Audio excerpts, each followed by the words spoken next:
My name is Ashfaq. I stay in Pune, Maharashtra. I am recording this video to highlight an emergency situation at my home. My wife is 8 months pregnant. She is right now in Hyderabad. She has entered into her 9th month of pregnancy, and it's a pregnancy with some complications. So she can be rushed to hospital anytime now. We've also got a 2 years old son who's staying with her only at Hyderabad.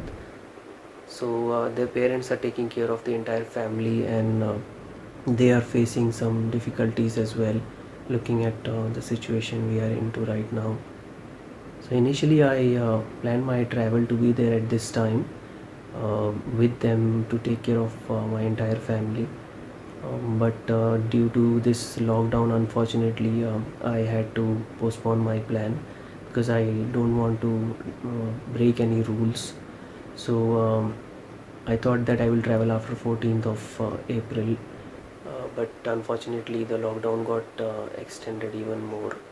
So right now the situation is that I cannot wait for this lockdown to get over, because this is the 9th month and anything can happen anytime, and there are some complications as well. So we are a lot worried about it. So I thought I will check some options online, and I saw this email ID on DG Maharashtra's Twitter handle, and I immediately drafted an email mentioning all the details with all the medical reports and my Aadhaar card, and I sent it to them. But surprisingly, they responded to me that it is rejected without stating any reason. So I tried to reach them again. I mentioned the emergency situation, the need of the hour, and otherwise I wouldn't have even requested for it. And I also mentioned to them that I have no travel history. I'm completely healthy and I'm ready to travel by my own vehicle, so that I maintain social distancing, and I will not break any government rules as well.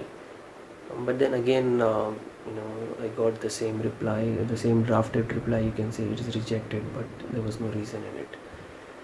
I know this is the tough time for every one of us, and we should follow the social distancing and all the guidelines by government.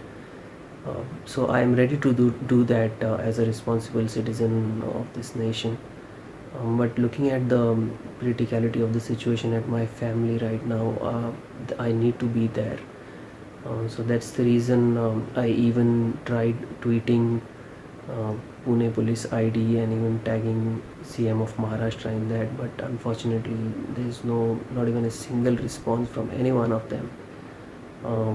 It's been 10 days I think, but no response. So after trying all this, I'm a bit worried, and it's a really difficult situation for our entire family, wherein it's a genuine situation, and there is no way we are getting any help in this. So I was very much worried about it because of the entire happenings.